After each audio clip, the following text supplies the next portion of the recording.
मालेगांव की powerloom industry के लिए इंफ्रास्ट्रक्चर डेवलपमेंट है। ये तासुब और सौतेला सुलूक मालेगांव पावरलूम और ये इंडस्ट्री से कब तक चलेगा? मालेगांव में पावरलूम इंडस्ट्री में जो रोजगार देते हैं, ना उस पावरलूम इंडस्ट्री के लिए ना उसमें लेबरर के लिए कुछ बजट में रखा। असाउद्दीन बहुत बहुत धन्यवाद। धन्यवाद सर, आपका शुक्रिया कि आपने बोलने का मौका दिया। आपका बेहद शुक्रिया सर। सर, मैं इस बजट की मुखालिफत में बोलने के लिए खड़ा हूं और इस बात को ज़हन-नशीन करनी चाहिए कि सर के पिछले 25 साल में से 15 साल बीजेपी और एनडीए इख्तिदार पर है और यही बुनियादी वजह है कि आज एक ग्रेजुएट बेरोजगार है, किसान खुदकुशी कर रहे हैं, एमएसएमई बंद हो रहे हैं और चीन से बगैर इंपोर्ट करे हमारे देश का निजाम नहीं चल सकता। ये सब जिम्मेदारी इस हुकूमत पर आयद होती है सर। वजीर आजम कहते हैं कि मुल्क विकसित भारत की राह पे है। मैं कहना चाहता हूं कि ये उस वक्त तक मुमकिन नहीं है जब तक इस मुल्क की 80 करोड़ आवाम फ्री राशन के बगैर जिंदा नहीं रह सकती। विकसित भारत उस वक्त तक मुमकिन नहीं है सर जब हमारे देश की लड़कियां न्यूट्रिशन और तालीमी मौके उनको बच्चों की तरह नहीं मिल जाते। सर, विकसित भारत उस वक्त तक मुमकिन नहीं है जब हमारे मुल्क के बच्चों को जो पढ़ना नहीं आता, प्रॉपर सेंटेंस नहीं लिख सकते। सर, विकसित भारत उस वक्त तक मुमकिन नहीं है जब इस देश की बहुत बड़ी आबादी गरीब है, एब्जेक्ट पॉवर्टी में है। विकसित भारत इस वक्त तक मुमकिन नहीं है सर जब देश के 15% मुसलमानों को तालीम से, रोजगार से, सियासत, इंतजामी और गवर्नेंस से मजहबी तासुब की बुनियाद पर खारिज कर दिया जाता है। सर, 2014 से रियल वेजेस में गिरावट आई है या स्टैग्नेशन हुआ है। हर साल 1.3% की कमी हुए, यानी हर साल वतन अजीज के शहरी गरीब होते हैं और बरसर इख्तिदार की जमात की दौलत में इजाफा होता है।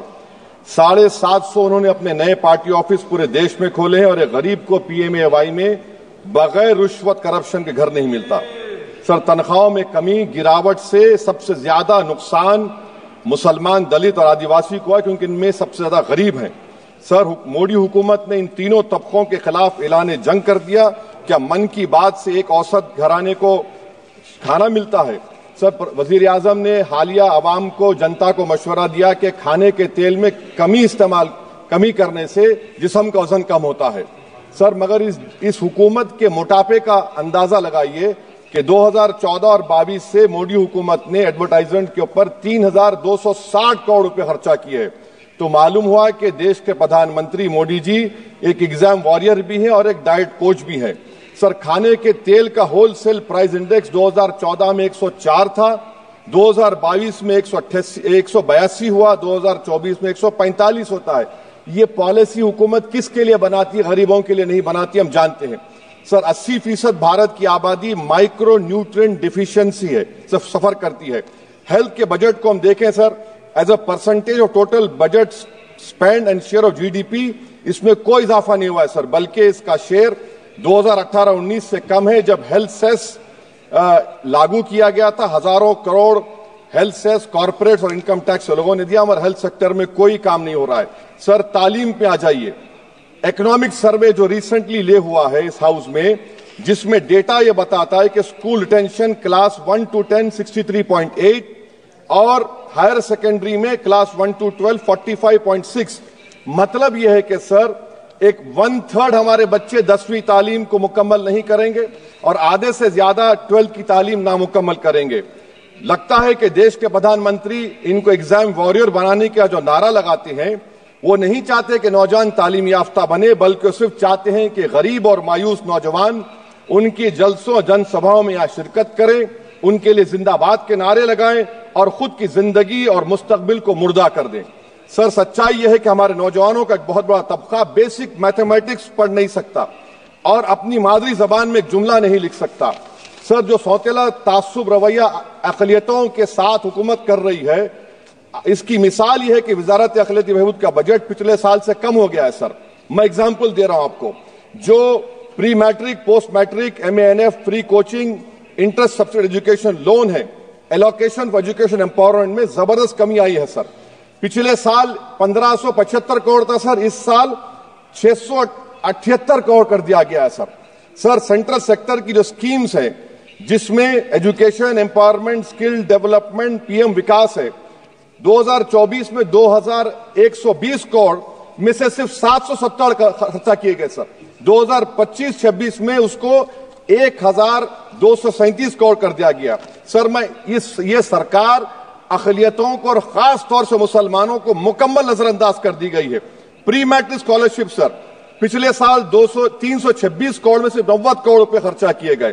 पोस्ट मैट्रिक में इस साल 65% कमी कर दी गई, सिर्फ 413 करोड़। मेरिट कम मीन सर 33 करोड़ से 7 करोड़ कर दिया गया है। कौमी वक्फ बोर्ड तरक्याती स्कीम, शहरी विकास संपत्ति सर 2023-24 में 17 करोड़ में 8 करोड़ दिए गए, 1 करोड़ खर्चा हुआ।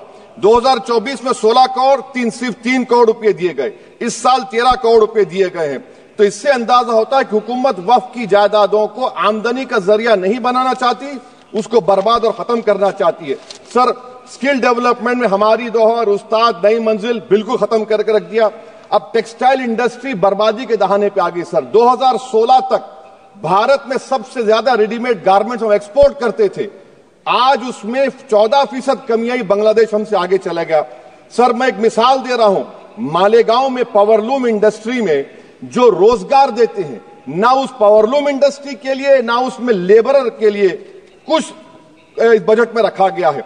RODTEP, ROSCTL में एक्सपोर्ट प्रमोशन की पॉलिसी नहीं बनाई गई। ग्रुप इंश्योरेंस और GIS को क्यों बंद किया गया इन पावरलूम इंडस्ट्री के लिए? और फिर सर, PLI स्कीम के बहुत बड़े दावे किए जाते हैं। ये PLI स्कीम प्रो कॉर्पोरेट है, जबकि इसको प्रो माइक्रो होना चाहिए था। मालेगांव की पावरलूम इंडस्ट्री के लिए इंफ्रास्ट्रक्चर डेवलपमेंट है। ये तासुब और सौतेला सुलूक मालेगांव पावरलूम और ये इंडस्ट्री से कब तक चलेगा? सर, डेडलाइन मोदी जी, ये गवर्नमेंट डेडलाइन देती है। मेक इन इंडिया का वादा था सर, 100 मिलियन जॉब्स, 12 से 14% ग्रोथ। हकीकत क्या है सर? सिर्फ 6% ग्रोथ है। मैन्युफैक्चरिंग एम्प्लॉयमेंट में सर 12.6 2011-12 में था, वो गिरकर 11.4 हो गया 2022-23 में। सर, इकोनॉमिक यूरोपियन यूनियन की policy on carbon border adjustment mechanism EU deforestation regulation ये कहता है इसके ऊपर भारत का बहुत बुरा असर पड़ने वाला है। इकोनॉमिक सर्वे ये कहता है कि 9.5 बिलियन एक्सपोर्ट्स में कमी आएगी। क्या पॉलिसी है सरकार की? सर, अनक्लेम डिपॉजिट्स देखिए सर, 2023-24 में LIC में 3,70,000 maturity claims are lying unclaimed, 880 crore के। EPFO 2023-24 में 8,500 करोड़ is lying unclaimed in 21 lakh inoperative accounts. Is this being done deliberately to shore up the government supply? Why is the middle class being made bali ka bakra, sir? In February 2023, sir, 35,000 crore is lying vacant or unclaimed in public sector banks. Why don't you use it? And sir, the travesty of justice is in PM Poshan, sir, a cook or helper gets only 1,000 rupees for 10 months. Why can't the government increase? Sir, agriculture department का जो budget है 4,000 करोड़ कमी कर दी गई। मैं आदाद और शुमार और एक स्टडी की बुनियाद पर कह रहा हूं कि किसानों की अगर आमदनी 100 रुपये है तो ये हुकूमत 12 रुपये लेती है। जुल्म नहीं तो क्या है? Sir, India steel industry export किया 13 बिलियन और उसमें से 1.2 बिलियन हमने एक्सपोर्ट किया था स्टील एल्यूमिनियम US को। अगर ट्रंप 25% टैरिफ लगाएगा, ये सिग्निफिकेंट बर्डन होगा इंडिया के स्टील एक्सपोर्टर्स पर और इसीलिए इंडिया मेटल इंडेक्स गिरा है 3%। सर, क्या पॉलिसी है सरकार की?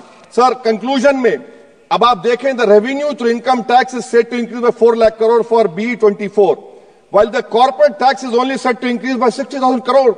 Despite corporate profitability an all-time high, while wage growth remains subdued, the share of income tax in total revenue has risen to 22.7% in financial year 19 to 33% in 25, while the share of both GST and corporate tax has declined. This means that it is still the individual taxpayers paying income tax that is funding the government, while corporation get an easy ride, sir. In conclusion, sir, the state I come from, Telangana से मैं आता हूं, तेलंगाना की आवाम ने 8 MP BJP को दिए। एक project आप नेशनल प्रोजेक्ट नहीं कर सकते। पालमारू इरिगेशन प्रोजेक्ट को नेशनल प्रोजेक्ट नहीं बनाते, गोदावरी के पानी को लाने का प्रोजेक्ट आप नहीं देते, मेट्रो को नहीं देते, एक स्टील बायारा, मेरे 8 MP आपके जीत के गए। ये लगता है कि बेचारे वो कितने कमजोर हैं कि जिस रियासत से जीत कर गए वहां पर कुछ नहीं कर सक रहे हैं सर। तो इसीलिए मैं इस बजट की मुखालिफत में खड़ा हूं। इससे कोई रोजगार में फायदा नहीं होगा, विकसित भारत नहीं बनेगा। आप लाख बोल लीजिए, हम 12 लाख का बाजा बजाइए, मगर बाजू GST का एक चौकीदार खड़ा हुआ है चोरी करने के लिए। बहुत बहुत शुक्रिया सर।